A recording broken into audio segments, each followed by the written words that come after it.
All right. Hello, everyone. Welcome to the second YouTube live with Luchi and Muttons. Um, it's been 2 weeks since we did our first live. Of course, if you haven't yet watched that one, that is right up there in the video playlist. You can definitely check that out later.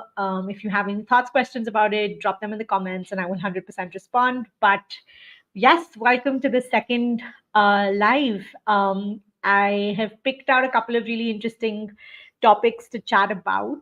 Um, and so I'm really excited to sort of deep dive into those. In the meantime, if you are around, if you are watching me live, do drop in a comment. Let me know that you're here. It's always lovely to know that there are people watching and people engaging as I'm talking at the same time. It can be a little strange sometimes just talking without an audience into the camera. So, always helpful to know that people are around. Hope everyone's been good. Hope everyone's been okay. I've had a really interesting couple of weeks. We've been fostering uh, two puppies. They're siblings, and they were looking for an interim home before they moved to their forever home.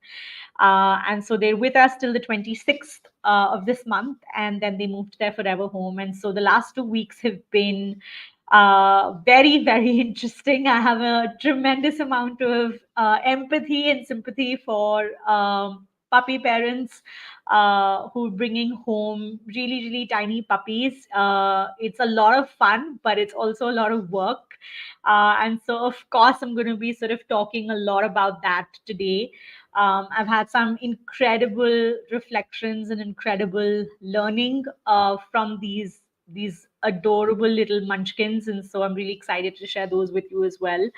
I also feel like it's just been a really good break in a weird way, even though it's been really exhausting. But I think it's just been a really good break from I think just so much of the grief that was coming up. And I think that, towards the last 45 days with Luchi, I don't think that I was able to do the kind of caregiving for her that was just anchored in a lot of like positivity and play and affection and curiosity. I think it was a lot of end of life kind of care support that she needed. And so I think that there were parts of being a dog parent that were not obviously met as a result of that and were not met even after she passed.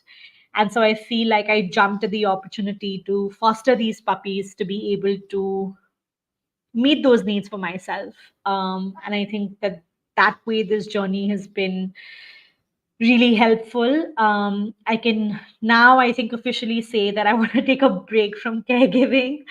And I think, I don't know how I feel about that in all honesty, because that also means that I have to, I think, sit with um, the grief, the loss, the anxiety around those pieces. And so I don't know how I feel about that, but hopefully I will share some bits of that journey when we do the third live.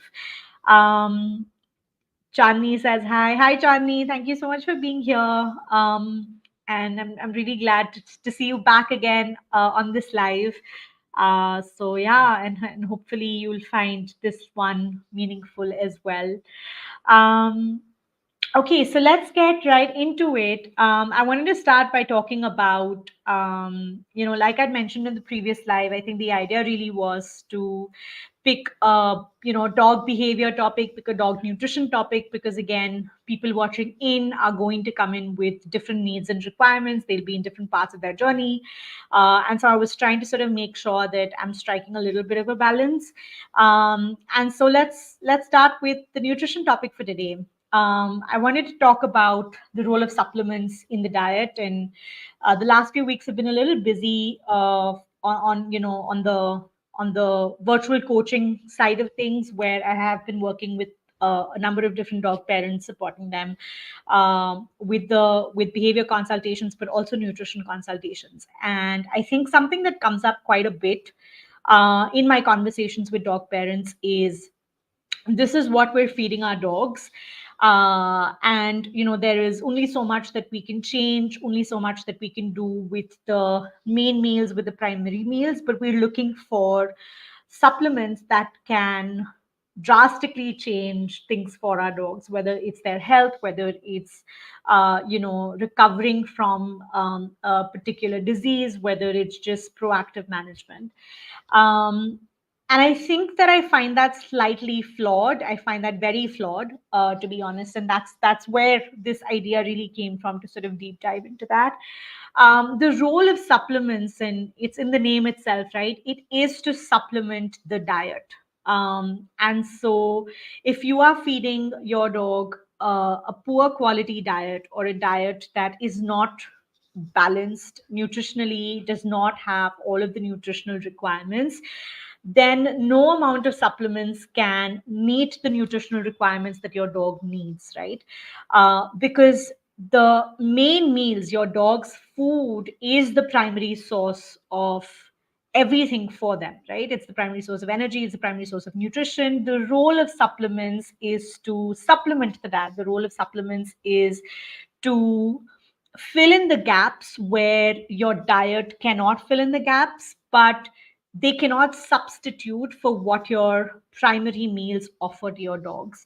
And so I think that when you are thinking about adding supplements into your dog's diet, I think at some point it's important to evaluate, like, how much or how many of the supplements that am I adding, and what is the balance of, let's say, the quality of food that I'm offering my dog versus the number of supplements, the quantity of supplements that I'm adding into the diet, in the hope that those supplements will then meet whatever nutritional requirements exist.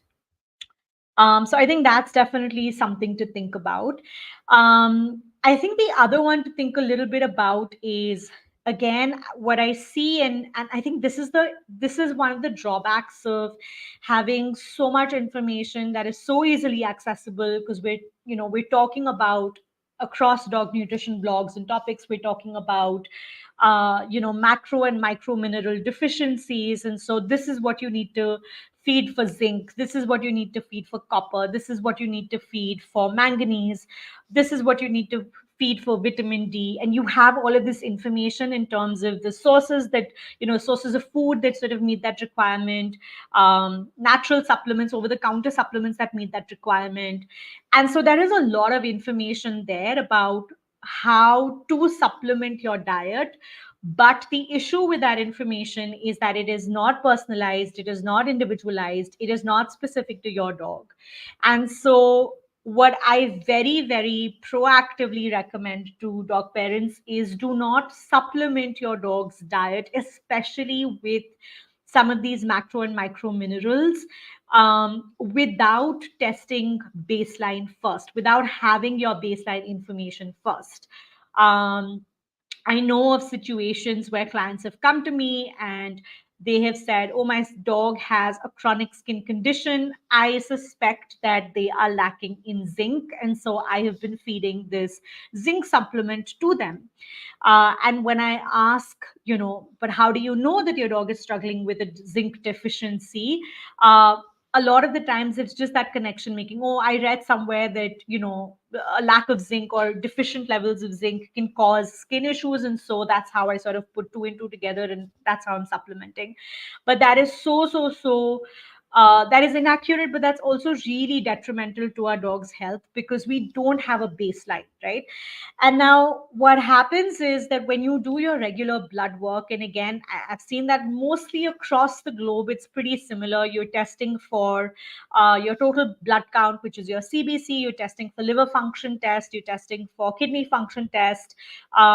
In some cases, of course, these are anyway your basics. And then over and above this, you're potentially testing for thyroid, you're potentially testing for pancreas levels, your amylase and lipase, you're testing for, let's say, B12 and folic acid. potentially testing for vitamin D3, but all of these are tests that you're adding to your basic. None of these tests are mineral analysis, right? And so, without doing a comprehensive mineral analysis test, you don't have a baseline. You're unable to establish a baseline. And therefore, without a baseline, I would be very, very cautious of supplementing macro and micro minerals into the diet. Now, again, of course, you can ask for a mineral analysis with your vet. In India, I don't know how many labs do that effectively. I haven't come across anything yet, and so I can't even speak to the validity or the reliability of those tests. But what I understand is that even those analyses aren't comprehensive. They're not obviously testing for all kinds of minerals. Again, you're testing for very, very specific minerals.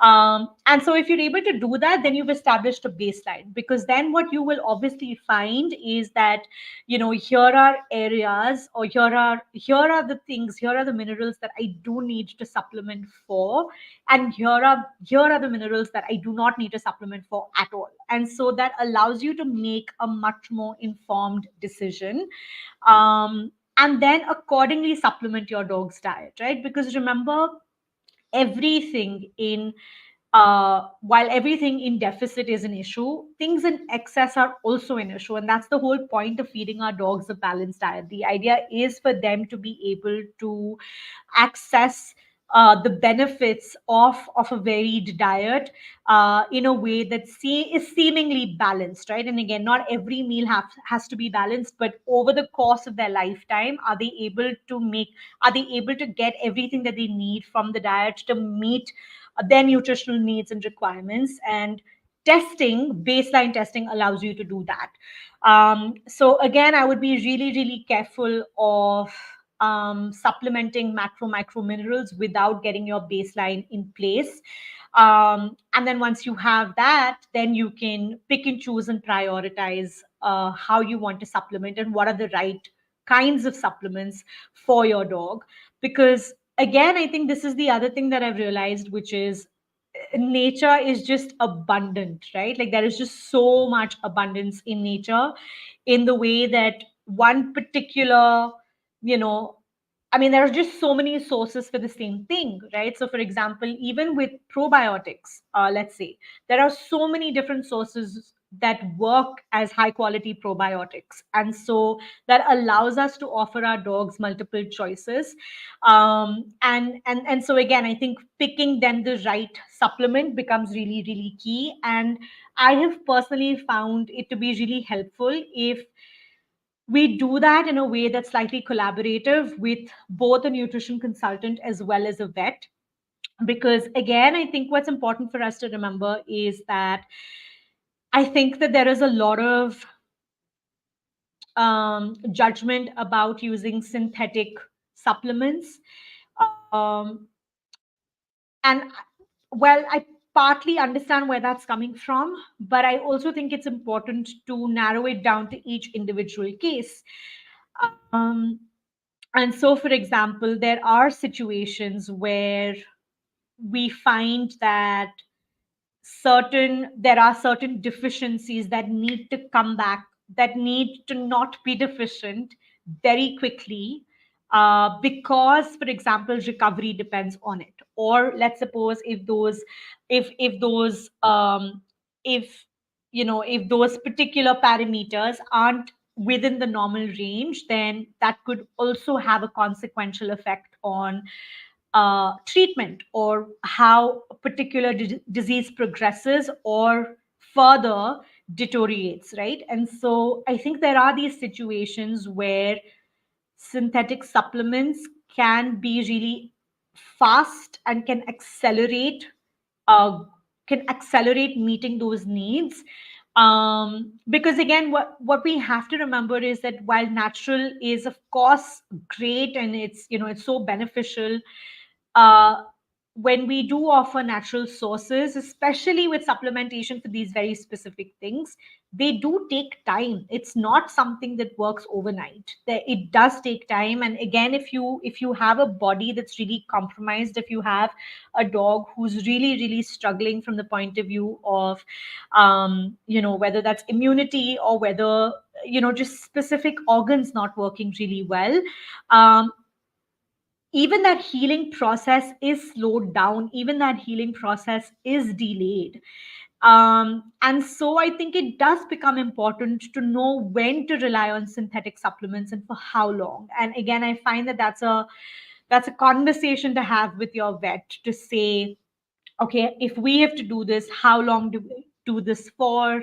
What would a normal range look like when I can, let's say, supplement naturally for a longer period of time? And I think those are the conversations that you want to have.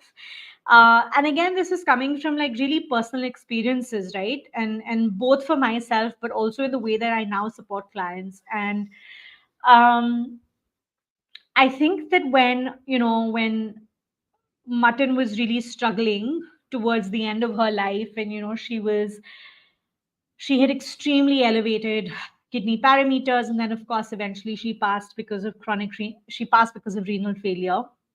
But she was a dog who had chronic kidney dysfunction, and as she was deteriorating, um, I went on I went on quite a crazy spree of wanting to address the issue as naturally as possible.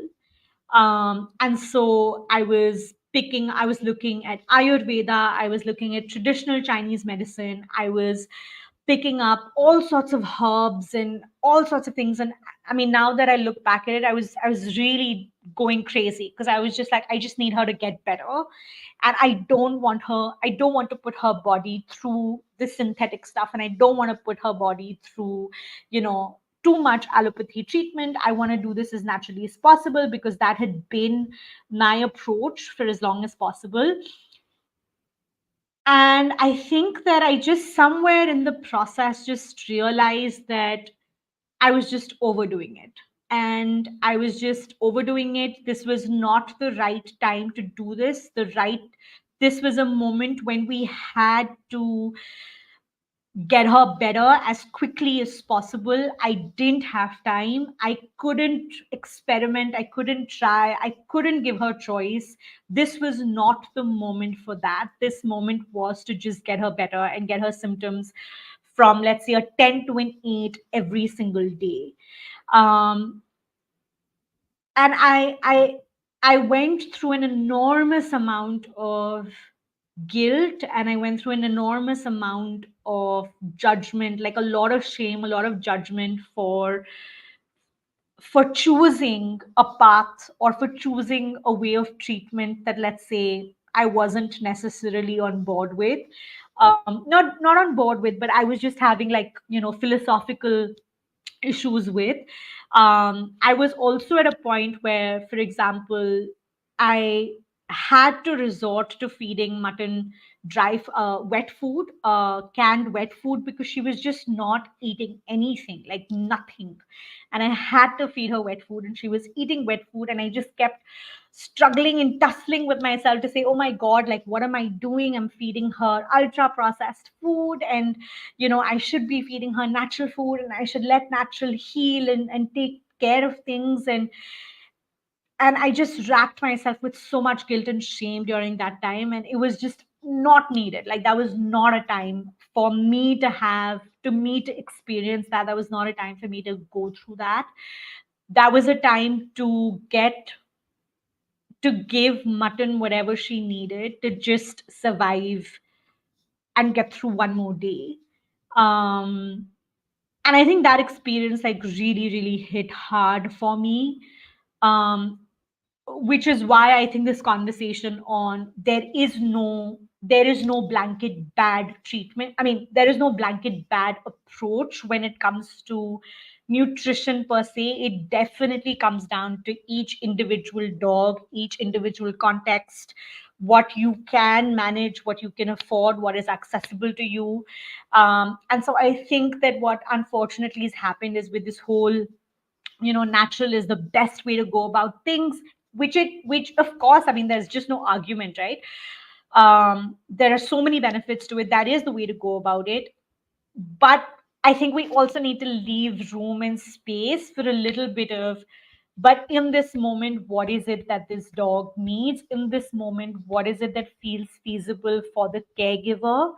And how do we have that conversation? I think for me, that conversation is really, really important as opposed to just saying yes and no. um so that's the big part of supplements there.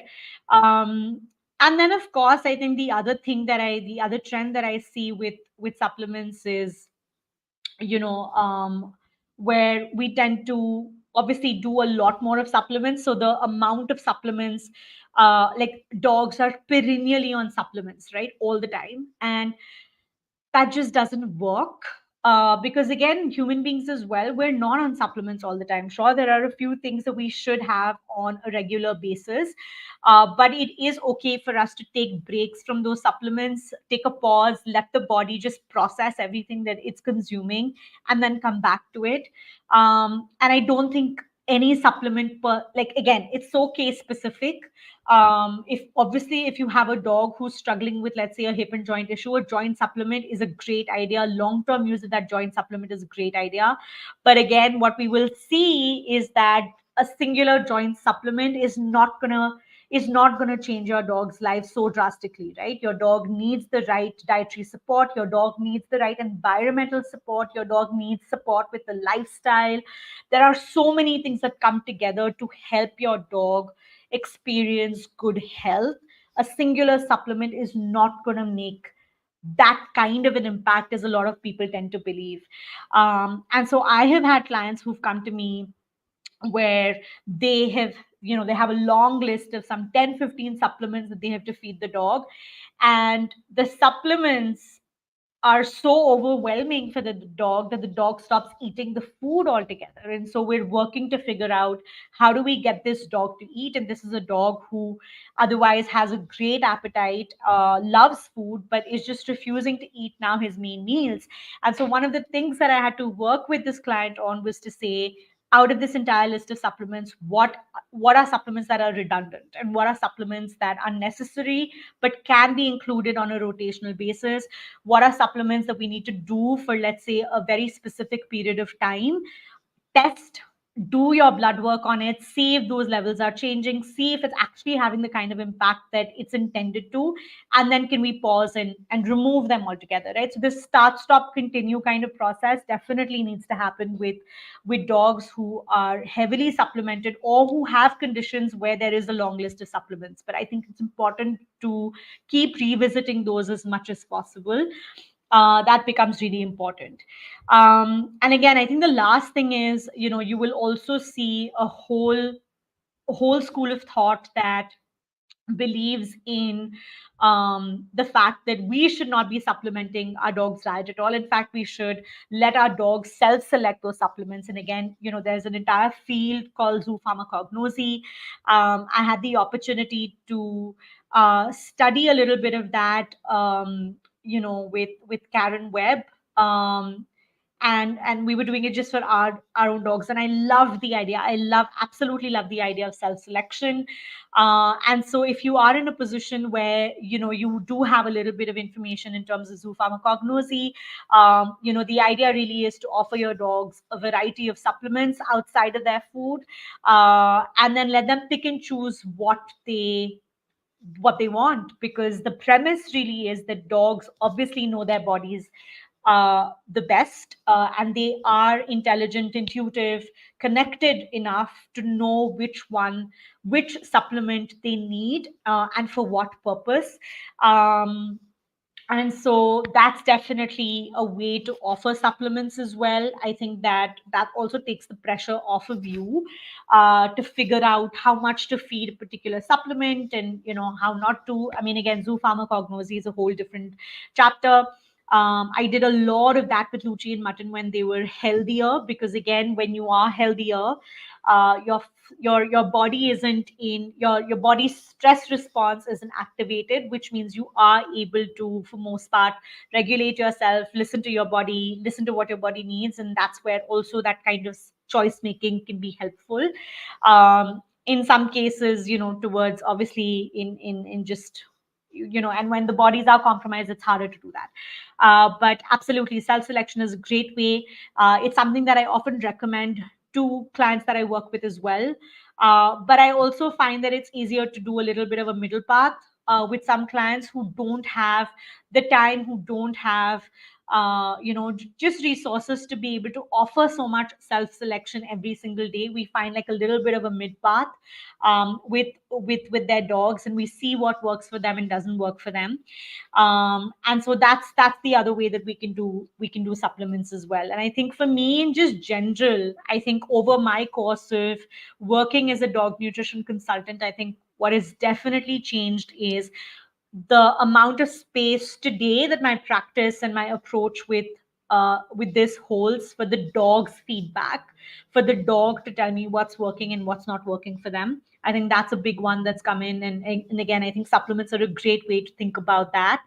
Um, and of course, I think the other thing that pretty much sound like a broken record about is that while nutrition is absolutely important and it's a very, very critical pillar for dog health and well-being, it is not the only pillar. So you could be feeding your dogs a fabulous diet with incredible supplements and very high quality supplements. You could be offering them multiple choices.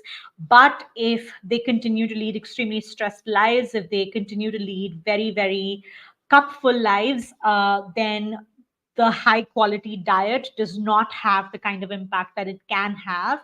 And so that's also a big part of the conversation that I now have on dog nutrition. Okay, I'm going to pause. I didn't anticipate that I would end up rambling about supplements for 26 minutes. I thought I would be done in 10. But if you are here still with me, and if something about that resonates with you, or something about that sparks something for you, or if you have a question, I'm just going to give folks a couple of seconds, a minute to put those into your comments, and then I can respond to them before I move to the next topic. All right, I'm just going to check the comments. Okay. All right. Okay. And nothing here so far. That is fine. For those of you who end up watching this as a recording later, if you have any questions, of course, please feel free to drop them in the comment box as well. I also, by the way, have 2 episodes on the Luchi and Muttons podcast, which you can find on Spotify, Apple Podcast, YouTube. I think those are the 3 places. I have 2 episodes on fresh food and supplements and self selection mostly. I think one of them is just called Fresh Food and Choices, and the other one is called Lessons I Learned from feeding my dog spirulina. That's the episode. I will link those 2 episodes in the comments below so that you can access those. So if you are interested in just wanting to know a little bit about choice and individualizations and personalizations for your dog, then those are 2 really good episodes on the Luchi and Muttons podcast that you can tune into. All right. Okay, I'm going to move into the next topic, puppy behaviors. And I'm really looking forward to this because again, I think that as my brain was, as I've been spending time with these 2 lovely fosters, I think like my brain's been working really, really fast in terms of just making lots of connections and having these really like big aha moments. And I wanted a way to share those and document those. And I thought, should I write a couple of posts? Should I do a podcast episode? And then I said, I'm going to include it in the YouTube live because again, it I think allows me to just ramble it and think through aloud what's coming up. So I wanted to give a little bit of context. Of course, I have videos on this, and I thought that would be like a really cool thing to do as well, for us to just see some of those videos, and me giving you context, but me also sharing with you a little bit of what I'm seeing and what I do differently with them. So just a little bit of backstory. I think, again, I have never had puppies. I've never raised puppies. Luchi and Mutton both came to me as fully adult dogs. They came to me when they were 3 and 4, essentially in that age. And so this is the first time that I'm living with puppies, and it's just been such an incredible revelation. It's also been really interesting for me to observe, I think, just how dogs from the same litter, especially at this age, would interact with each other versus dogs in a multi-dog household who are not related to each other. And I think with siblings, what I am observing with them particularly is that, while of course there are, so a couple of things that I'm observing. I think one is there's just so much attachment and connection with each other, and it's just mind blowing how much attachment I am seeing with both of them. Um and I think for me, what that's really triggering is, I think, just one, we do s- it's just so unfortunate that we do so much injustice when we separate puppies very early on from their mother and from their litter mates, because there is just so much connection that they're building there. The world is a scary place. It's a new place. I think their secure attachment, right? Their secure attachment really comes, their secure base is really their mother and their litter mates. And I think when we take them really early away, especially at an age where they are not emotionally and psychologically developed to process separation, um, it just breaks my heart. It just really, really breaks my heart. Um, and so when I hear of stories where, people end up buying pups, or people end up, adopting streety pups because they just think they shouldn't be on the street very, very early on, I just think of how much we are robbing them of that attachment that is actually perhaps really critical in building confidence, in building a sense of security, in building a sense of, and also I think laying the foundation for like future independence. I feel like it's very similar to human children and parents, where in the initial months and years as the child is growing up, there is an incredible amount of attachment and dependence on the parent to meet their needs, to support them, to be their secure base for them to then go out and explore the world and be curious about the world. And if we were to rob them of it, then that's also where we start seeing struggles in developmental issues for them, right? And that's both emotional and psychological. And so I think the first thing that really struck me was just how incredibly like attached and connected they are, and how it's just such a travesty actually when we separate puppies from their litter mates and the mother very early on. So I think that was one. I think the other one that I obviously observed with them was just the idea of, I think, of course, having boundaries, but also I think that, but I also I think that when you are siblings from the same litter, my sense, and I could be wrong, and I'd love to hear from more people around this, is there is a lot more patience and room to push those boundaries a little bit more than what would happen with two separate dogs coming and living together, right? And I think that makes sense because um I think that this makes sense because obviously, like, even in human beings, right? Like, I'm really close to my sister, and so there is a lot that I will tolerate from her. There's a lot that I will let her push. There are a lot of boundaries that I will let her push. But if I were to do that with someone else that I'm just co-living with, like I'm existing with, that's going to be really hard for me to do.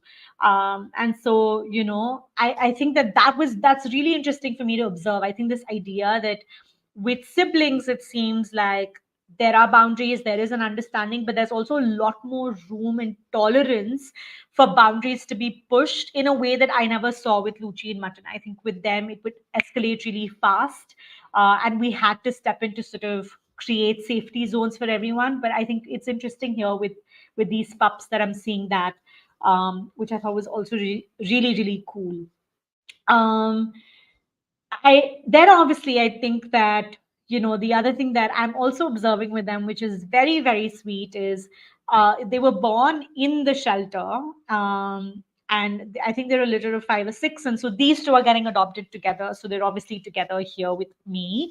I think when they came home, they were very very attached to each other, to the point where obviously very naturally, if one was in another room, it would be really stressful for the other. They leveraged each other a lot as each other's secure base to explore the house, build relationships with us. But what's been so interesting is that over the last few days, over the last 10, 12 days, as they've spent more time at home with us, as they have been spending more time socializing, and I will come to that, as they have spent more time exploring the world, as they've spent more time learning ways to regulate themselves, they are also creating these really beautiful moments of independence from each other. They're still, of course, extremely attached, but there are also these little moments where I can almost see, the need for a little bit of independence to emerge, which is just so so so powerful to witness. And again, I think that a big part of that is obviously the fact that they are slowly decompressing, at home. They are slowly also gaining a little bit of confidence. There's a lot of reassurance. There's a lot of meeting the needs that is going on for each of them individually. But I think just seeing that transition is really really great.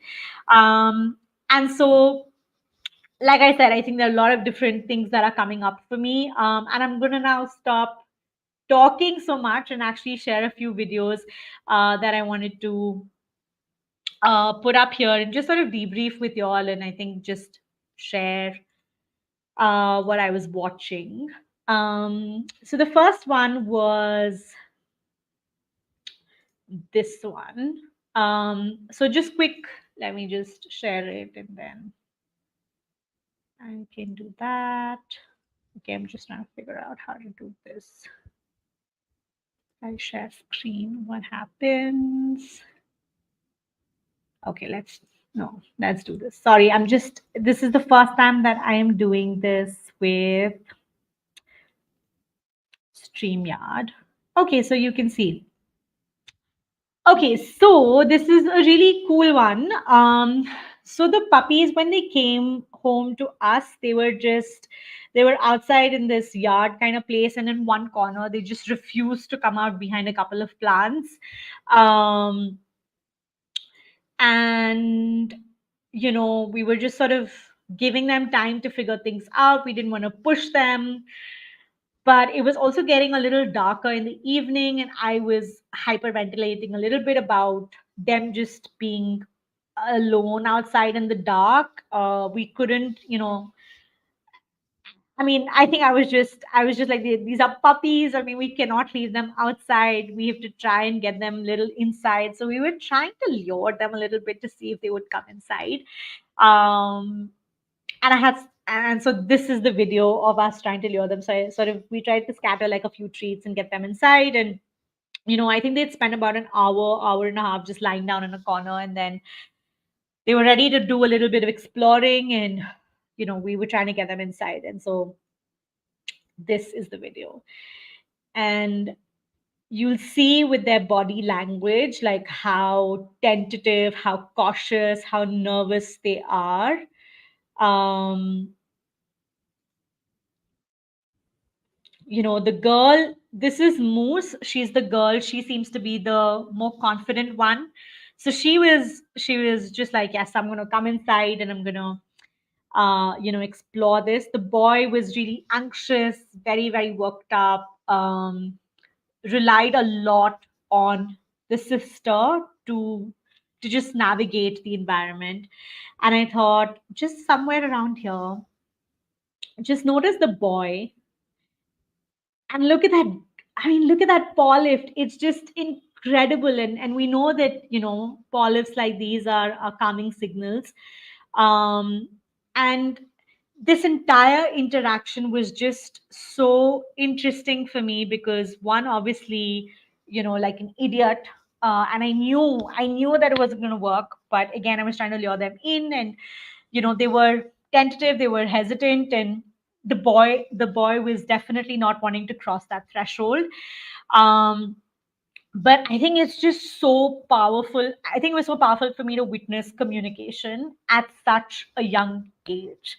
And it's something that I know of. It's something that I've seen with other people who have puppies. It's something that I debrief with, on videos, but I have never personally experienced it. And I saw it and I was just so mind blown with it that there there are dogs. I mean, this is just like this is just passed on intelligence, passed on ways of communicating. Um, and if we can just pause and observe, we can see it, right? And I think so often we do not pause and observe, and we don't end up seeing it, and we end up thinking, oh, they're just puppies and we just have to train them and teach them how to be adult dogs and do all of these things. But they know how to dog. I mean, I think that's so important for us to remember. They know how to dog much better than we know how to teach them to dog. But I think that if we can just, as I think Sindoor says this, if we can just shut up and listen, uh, and shut up and observe and watch, then we can see them dogging very easily. And then all that we need to do is really provide an environment for them to continue to be a dog and learn their language and learn how to communicate with them. So I thought this was a really cool video, and it was also such a powerful reminder for me. So interestingly, they came in and then they went back out, and they refused to come back in anymore. uh, and after a point, I was just like, I think I just admitted to myself that, listen, the treats were not going to work, this was not going to happen.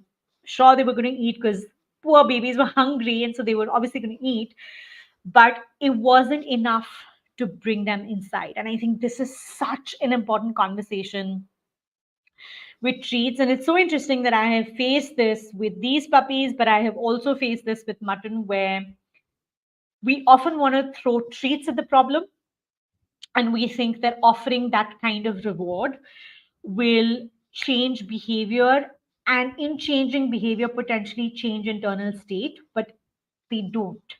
I think that when our dogs are extremely I mean, if our dogs are extremely fearful, if our dogs are really stressed out, um, while offering them treats might alter the behavior that we're seeing outward, but it does not address the internal state. And more often than not, I have experienced that when dogs are so scared or so stressed out, they will also reject food. It just doesn't matter because they are so cupful. And again, in both these examples, I experienced this with the puppies, obviously experienced this with Mutton as well. I think in both these examples, I think what I walked away with was, what the dog needs at this time is not food, is not a reward. The dog needs something else. The dog needs reassurance, the dog needs space, the dog needs a different kind of intervention that can help them cope in that situation. I personally have not found that treats can facilitate that. I think Saujanya from Dog Promise and I think Sindoor, even in the Ponder Club, did a fabulous conversation on this. I will try and link that as well in the comments. But I thought this again was a great example. Um, by the way, eventually we did get them inside, and what worked was sitting down and petting them, inviting them, by the way, to come close, doing a little bit of touch, gentle strokes, spending a lot of time doing that, and then again asking, seeking their consent for them to be picked up. They came in, and that's how we got them inside the house many, many hours later. But again, that was just a full consensual process. It involved consent, and it involved us giving them time and giving them space to just process what we wanted to do. Um, and of course, I kept doing another thing, which is my next video. Okay. So the other thing that I've been doing a lot with these puppies is actually using the hand signal. So for those of you who are familiar with either Parks or Tura Drugas's ways, the hand signal is, just a way to sort of communicate reassurance, communicate a boundary, sometimes even asking our dogs to wait. It's just a really simple non-verbal gesture that we can use with dogs, and dogs seem to understand this. I think it comes as a result of just coexisting and adapting and evolving alongside human beings. And so they understand this a lot. And I have been using the hand signal extensively with these puppies as a way to primarily reassure them. But I feel like that's just changed my whole my whole understanding about what does puppy socialization mean. um and so I'm gonna share another video here. Okay, so context, we were lying down, and we were chilling at home, and the kitchen was in full active mode.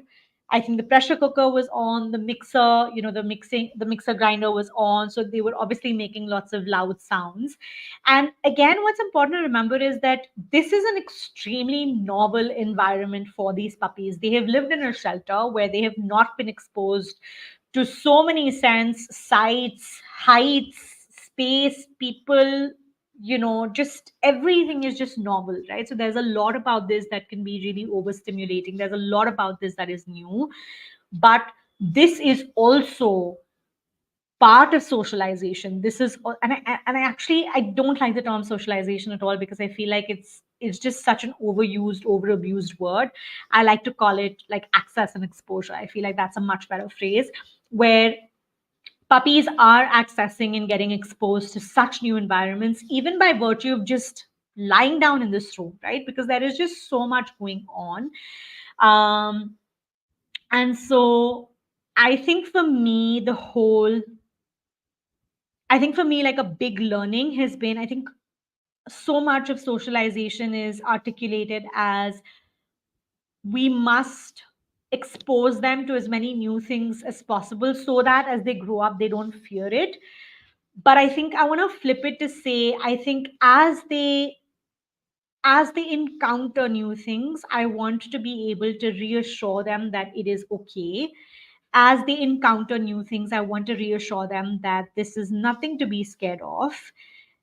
Because to me, I think that builds confidence, and there is a difference in the two, and I don't know if I'm able to articulate that properly yet. Because I think what we have to understand is that new things, unknown things, new things are scary. I mean, it's just really as simple as that. Like, tomorrow, if I see, I mean, anything new, anything unknown can be scary. I may not always approach it with, unbridled curiosity and enthusiasm to want to try something. I might be tentative, I might be cautious. And I think that that's a very normal, natural response to things, to new things. And so, um I think that when we acknowledge that that's a natural response, when we acknowledge that that's a normal response, I think that what we can do in those moments is to just reassure and to say, hey, it's okay, it's fine. This is something new. You don't have to feel scared about it. You don't have to worry about it. You have the choice to engage with it. You have the choice to be more curious about it. But if you don't want to do that, that's also fine. That's fine. I mean, you do it when you are ready. And I think being able to offer that agency is so powerful. Um, and if you can be your dog's secure base in that moment, if you can be in that position where your dog trusts you, understands your communication, is able to see you as someone who is reliable, I think that can make a huge difference in how they actually choose to approach novel things as well. And to me, that is socialization. um, and so this video right here was mixer grinder pressure cooker happening, and so here's how they react. I use the hand signal. Rusk settles down immediately. Moose takes some more time. She looks at me, she checks in, hand signal there, and there we settle down together. It's just that simple. And that's the first time they heard a pressure cooker or a mixer grinder. And all I had to do was just show up and say, hey, it's okay. Don't worry about it. It's fine. And I have just been doing that so consistently in different situations, which I think has also played a really big role in, I think, just building confidence and building those moments of independence that I was talking about. And so I think that there is so much opportunity for us to just reframe the conversation on puppy socialization from exposing our dogs to things to saying, as they encounter things in their environment, can we just reassure them? Can we just show up as someone who can offer a secure base to them? Can we just show up as someone who's reliable? And this is again why I feel like learning to communicate in a language that they understand is so powerful, because what puppies are going to take time to learn are things like are human cues, right? But what puppies already are born with is this communication, right? Is this ability to understand nonverbal gestures, is this ability to engage in calming signals and distance creating signals. That is their language. And so if we can learn that for them, we can start communicating very, very quickly, very early on with them in so many different ways that it can be beautiful for the kind of relationship that we end up building with them. Um, and so I have another video where I use the hand signal this time slightly differently, and I use it to actually set a boundary with one of the puppies. And so the context was, we have a coffee table that's slightly low lying. And so I think there was something on the table, and the puppies were really curious about it. And one of them decided to sort of stand up on the table and sniff around a little bit. And so that's where I use this boundary. Okay.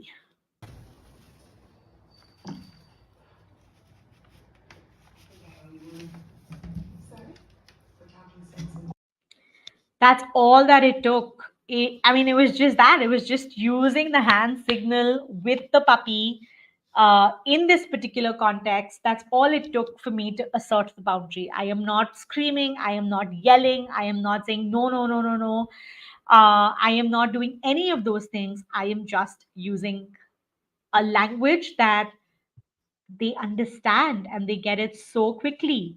Um, and so again, I think that there's just so much, and and again, I think that we boundary setting, of course, is a whole different conversation, because I feel like we're also quite obsessed with setting multiple boundaries for no rhyme or reason with our dogs in the name of discipline.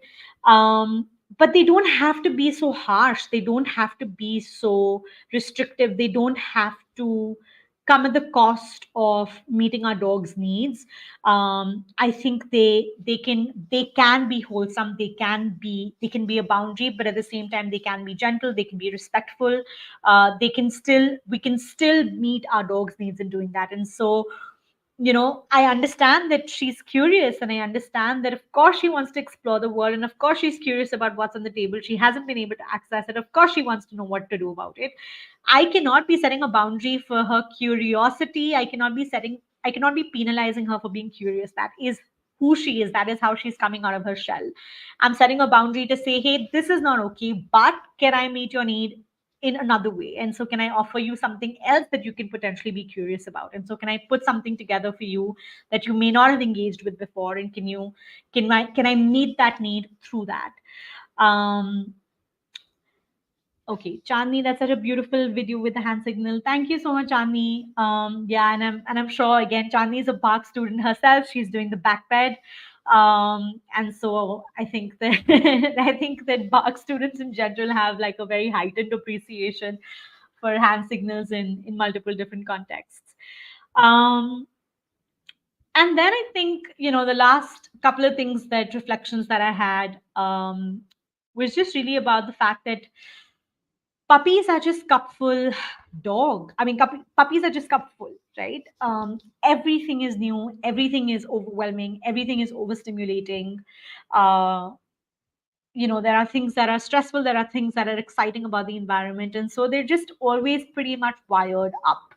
um, and I think that led me to have a couple of different observations. I think one is so much of them toileting inappropriately or eliminating inappropriately is actually a result of them just their cups just being really full and filling up really really fast. um, and a really simple example of this is every time I take like a the puppies stay on the ground floor of our house, and I access the first floor, which is where my bedroom is. And so every time I move up to the first floor and then I come back down after, let's say, 15 minutes, 30 minutes, for them that separation feels so much that every time that they see me come down the stairs, their cups immediately go really full. And I know that within seconds of, as soon as they register that I'm coming down, and I'm not even greeting them, I'm not even doing my usual, oh, hi, how are you? All of that. I'm not doing any of that.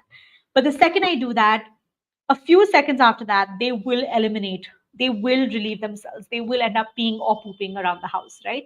And so I think that again, I see so much emphasis on toilet training for puppies without one understanding that they don't really gain full control of their bladder till they're about between 4 and 6 months, right? And so if you have a 3-month-old puppy and you're trying to sort of drill this pee properly, pee correctly, you're doing it at a time when they don't have that kind of bodily control, and so you're putting them in an even more stressful situation where there is nothing that they can do about it. I think the second one is just so much of inappropriate toileting is also them just being really cup full. And of course, it doesn't help that they don't have control over their bladder, but it does manifest as that as well. And we see this again. If we're really excited, if we're really stressed, sometimes we want to use the washroom a couple of times, right? We want to eliminate a couple of times as well. And so I think that holds true for even puppies. And what I have actually found is that when they do have access to spaces where they can eliminate, and again, most of the time it happens out in the yard or in they do actually go and use that space, right? And when they don't, like for example, in the evenings, they're less likely to go out and eliminate themselves outside because they're actually scared of the dark. And I've noticed that they spend lesser time moving around outside in the dark, despite, for example, lights being on as compared to the day. And so I think there are so many different permutations. There's so many things that are going on behind just how they relieve themselves that it cannot be condensed to just poor toilet training, right? So I feel like understanding that puppies are just generally cupful is a really helpful way to look at this. I think that's one. Two is because they're really cupful, I think that it's very, very important for them to learn how to empty their cup as much as possible. And so for me, what I have consistently been doing, and we'd fostered an 8-month-old puppy sometime back in December, and I found this to be really consistent, is I have things for them to chew, shred, sniff, destroy all the time. They have 100% access, 24/7 access to whatever they want to use, uh, to pick up in their mouths and just go at it, right? And again, at this age, they are going to be engaging in a lot of oral seeking behaviors. One, because obviously they are, that teething period will start. So there is a little bit of that. But also, this is that age where they will end up I mean, this is just a biologically appropriate behavior for them, just developmentally appropriate behavior for them. And these oral seeking behaviors are also self-soothing. So the more that they have access to a variety of things for them to put in their mouth, the better it is for them. They're also exploring the world through their mouth, and so they're figuring things out altogether. So for me, what has been really, really helpful is just giving them 24/7 access to lots of different things for them to shed through, destroy. So of course, my house looks like an absolute mess right now, but that's completely and totally fine. That's part and parcel of, by the way, bringing home a puppy. When I do see them, for example, let's say wanting to go at a remote, when I do see them, let's say, wanting to go at the legs of a table or the legs of a couch, um, all I do is just get their attention and redirect it to something, redirect it to another object, right? And again, so many of the times I've observed that they're seeking a particular kind of texture. So it could be that they're seeking something soft, they're seeking something really hard, they're seeking something that is easily shreddable. And so I think if you're able to identify that, observe that a little bit, and meet that need, that can be really helpful. And the reason why I think that that is so critical, just offering these opportunities for them to engage in those oral seeking behaviors as much as possible, is because they are so cup full at this stage, and because their cup fills up really, really fast, they get wired up really fast. If they don't have opportunities to meet those needs, if they don't have opportunities to just use their mouth in the way that works for them, they're also less likely to sleep. And they need to sleep so much right now. And I actually faced that. I actually found that in the first 3 days, they were just not being able to sleep. But I also knew that that's part of that decompression process. So this entire time that I have been setting up this live and talking to you, which has been over about, like, everything put together, it's been about 90 minutes. They're sleeping right next to me right here. And I've seen them spend more time sleeping over the last few days, because again, they've been able to access lots of different things to regulate themselves. And I have a couple of videos to offer you that as well. uh, okay, so this was a really cool video that I found. So let me just give a little bit of context. This was sometime in the afternoon, when, and I think this is like a fourth or fifth day. So you can see this, this big enrichment sniffing thing that they've got going on. And usually I spread out everything. We just cleaned up the house, so it was all in a basket. But usually this is strewn around, scattered around everywhere for them to just pick and choose whatever they want to engage with.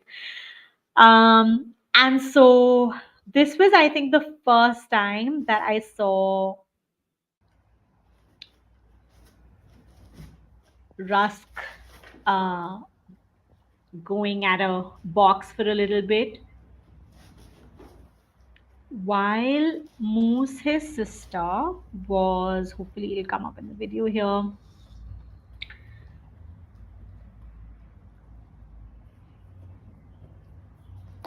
was sleeping here. And this to me this was such an important moment for me, because up until then, they were pretty much doing everything together, right? So, for example, if Rusk was chewing at something, then Moose wanted to go and chew the same thing. If Moose was chewing at something, Rusk wanted to go and do the same thing. And so, again, I thought this was such a great moment of independence. But this was also such a great moment of them figuring out what is it that their bodies needed in that moment. And so for Moose, it was, I need to sleep, and I feel regulated enough to get some sleep. And for Rusk, it was, I need to just go out and chew at something so that I can be able to sleep, right? And I think just offering those choices and offering those opportunities for them to figure that out was just really, really helpful. And I thought this was such a great example of that as well. I have another video, and this I will share.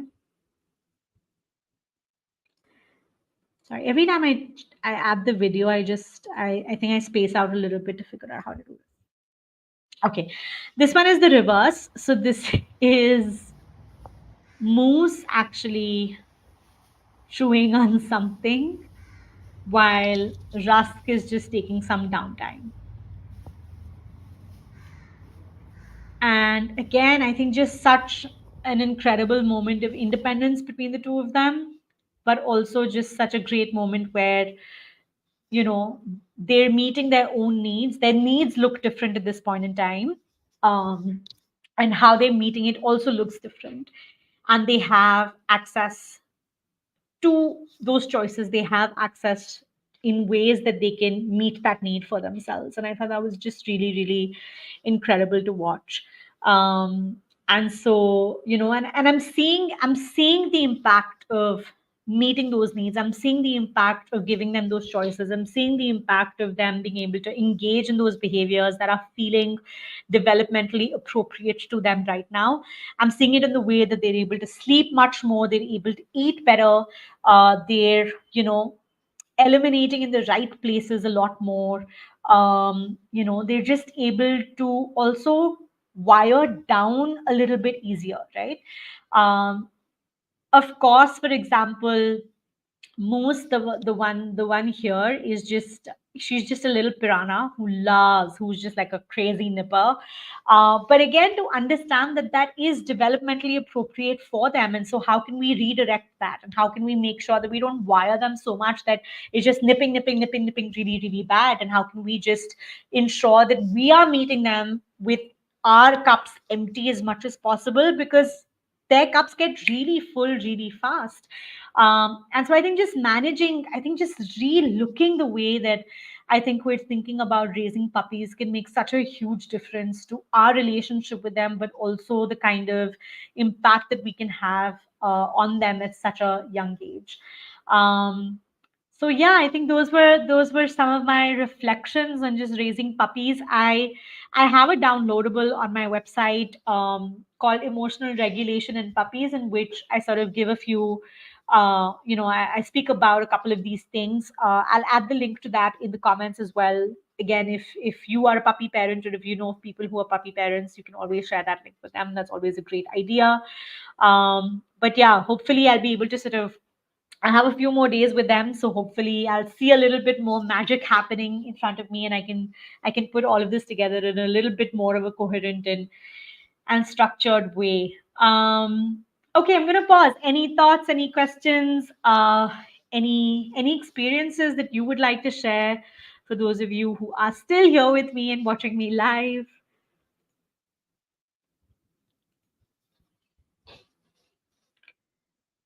All right. Okay. Amazing. I have one last thing to talk about, and this is not a really long conversation. This is just a quick update that I wanted to share. So as of yesterday, I have launched a new offering as part of Luchi and Muttons. I'm really excited to announce Scentscape. It is a sensory garden for dogs. And so, of course, it's available only for folks in India who are also living in my city. So it is a small audience, but I am going to be putting up a lot of content about it on social media. So if you just enjoy sensory gardens, and if you like the work that I do, then definitely stay updated with it. Um, Again, I think Scentscape really came from my love for just enriched environments and what they can do for dogs when offered in a consistent, safe manner. I've seen the advantage of it. I mean, again, enriched environments have been a really, really big part of the puppies here with their who I'm fostering at this point in time, and I'm definitely seeing it really help them just empty that cup. And just sort of find that regulation. It's also such a great way to build access and exposure, and I think that's the issue, right? With socialization, often it's interpreted as putting dogs into stressful situations to just like help them overcome it or help them get exposed to that, but we don't have to do that. Enriched environments are a great way to introduce them to a novel situation and let them just take their own time to figure things out. um, again, so much of my initial journey with Mutton had enriched environments. It's something that I did with her for a really, really long time in the beginning. I substitute walks with enriched environments for her because that's what she and I both needed at that time. And I saw how that built confidence. I saw how that built regulation for her, but I also saw how that built bonding and attachment with her. And so I think that there's just a lot of there's is something that I feel for really, really passionately. And there isn't one actually in my city. And so I think mine's the first sensory garden in the city, which I think is really cool. Uh, and so yeah, Scentscape has launched it officially. I'm officially opening it up for slots next week onwards. But like I said, if you just enjoy sensory gardens, and if you know of people who are in my city, I'm based out of Gurgaon in India. And so if you know of people who are in my city, pass them along. If you are watching this from Gurgaon, then do check out Sandscape on my website and social media, and you can book a solo session for your dog. And it'll always be so lovely to meet dogs. So that's a little bit about Sandscape. Um, I also wanted to remind folks to tune in to the Luchi and Muttons podcast on Spotify. I release 2 episodes every month. We are at episode 17, and tomorrow and this weekend, I'm actually recording 2 more episodes. I am super excited about episode number 18. I am chatting with Jessica Harms, who's based out of the UK, and we are talking about our experiences of bull breeds and what we think they need versus what I think in general people think they need. And so that's going to be a really explosive episode. And so I'm really, really excited about that because, again, I think pitbull advocacy is something that I very strongly believe in. And then I'm chatting with Saujanya, and we're going to be talking about just self-care as dog parents, which I think is again going to be such a beautiful conversation. So these 2 episodes are going to release over the next 3-4 weeks. But there are a ton of incredible episodes out there. I've spoken to a bunch of different people over the last few weeks as well. So do tune in to the Luchi and Muttons podcast. It's available on Spotify. It's available on Apple Podcast. It's available on YouTube. And I also have an Instagram channel for the Luchi and Muttons podcast, but you'll find all of that information when you on my page. Um, Johnny, thank you so much. Yes, of course. I really wish Rico and you were here as well. I wish that for everybody who I know, whose dogs I have worked with long distance and who are in different parts of the country and world. I wish all of you were right here so that I could see all of you quite often and yeah, just meet all of your dogs. But thank you so much. Hopefully at some point we can figure some way to make something happen. But yeah. Awesome. So with that, I am going to bring this live to an end. Thank you so much, all of you, for tuning in. For those of you who are going to watch this later, I hope this was helpful. I hope this was valuable. If you have any questions, thoughts, or ideas about what I should talk next, do let me know. Multiple different ways to reach out to me. Of course, the YouTube comments are the easiest way to do that. But thank you so much for listening in. Have a lovely evening, afternoon, morning, wherever you might be in whatever part of the world. And I will see you again right here in 2 weeks. Thank you so much. Have a great time.